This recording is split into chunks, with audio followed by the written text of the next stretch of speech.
চিকিৎসা সেবায় সহায়ক প্রতিষ্ঠান medical assistant training school mats, যেখানে রয়েছে পৃথক 2টি হোস্টেল। ন্যূনতম সুযোগ সুবিধা ছাড়াই এখানে শিক্ষার্থীদের খরচ গুনতে হচ্ছে নিয়মিত। ক্যান্টিনেও খেতে হয় নিজেদের অর্থ খরচ করে। টিউবওয়েল 2টি নষ্ট থাকায় বাইরে থেকে আনতে হয় পানি। আছে পুকুর, অথচ সেটিও ব্যবহারের অযোগ্য।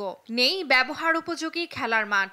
এমনকি প্রতিষ্ঠানের ল্যাবরেটরি, লাইব্রেরি, কম্পিউটার ল্যাব সবকিছুই তালা বন্ধ থাকায় মেডিকেল বিষয়ক পর্যাপ্ত শিক্ষা থেকে বঞ্চিত শিক্ষার্থীরা। আমাদের পর্যাপ্ত থাকার জায়গা নেই, হোস্টেল সবসময় অপরিচ্ছন্ন থাকে, নির্দিষ্ট কোনো পরিষ্কার করার কর্মী নাই। ক্লাস করি 2 ঘন্টা, 3 ঘন্টা, 4 ঘন্টা, আমাদের পানির ব্যবস্থা নাই, আমরা পানি খেতে পারি না। আমাদের প্রতিষ্ঠানে লাইব্রেরি আছে, ল্যাব আছে, কখনো খোলা হয় না। দুদকের মামলার নামে এটা মোলাঝোলায় রাখছে, কোনোদিন আমাদেরকে হাতে কলমে ল্যাবে শেখানো হয় না। এ তো গেল সহশিক্ষা কার্যক্রম ও অন্যান্য সুযোগ সুবিধার দুরবস্থার চিত্র।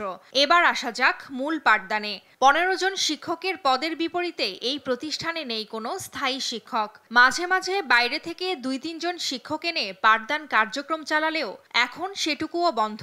উদ্বেগের বিষয় হচ্ছে, ঠিকমতো পাঠদান না চললেও বছর বছর বিভিন্ন ট্রেডে পাশ করে শিক্ষার্থীরা চাকরি নিচ্ছে বিভিন্ন চিকিৎসা সেবাদান প্রতিষ্ঠানে। এতে এসব গ্র্যাজুয়েটদের দ্বারা অপচিকিৎসার আশঙ্কা সেবা প্রার্থীদের। অত্যাধুনিক ল্যাবরেটরি থাকার পরেও তারা এটা ব্যবহার করতে পারছে না। তারা পুস্তকগত বিদ্যা অর্জন করতে পারলেও যে ব্যবহারিক যে বিদ্যাটা, বাস্তব যে বিদ্যাটা সেটা অর্জন করতে পারছে না। এখানে জিম থেকে শুরু করে যত সুযোগ সুবিধা থাকার দরকার, ল্যাব সহ কোনো সুযোগ সুবিধা পাচ্ছে না। আমাদের দাবি দ্রুত যেন এর একটা সুস্থ ব্যবস্থা হয় এবং শিক্ষক দেওয়া হয়। জেলা সিভিল সার্জন সাতক্ষীরা 2টি শীর্ষ স্বাস্থ্যসেবা প্রতিষ্ঠানের দায়িত্বে থাকলেও তাকেই করা হয় সেই প্রতিষ্ঠানের অধ্যক্ষ। এতে তার পক্ষে এখানে সময় দেয়া কষ্টসাধ্য। এটির দুরবস্থার কথা স্বীকার করে দ্রুত শিক্ষক নিয়োগের দাবি জানান তিনি।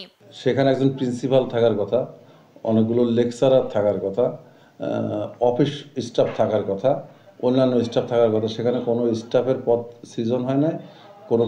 আমি ওখানে সাময়িকভাবে দায়িত্ব পালন করছি। মূলত পদ সৃজন না হইলে এবং জনবলের পদায়ন না হইলে আসলে প্রতিষ্ঠান চালানো অত্যন্ত কষ্টকর। এসব অনিয়ম আর দুরবস্থা রোধে দ্রুত পদক্ষেপ চান এখানকার শিক্ষার্থীরা। নিউজ ডেস্ক, দেশ টিভি।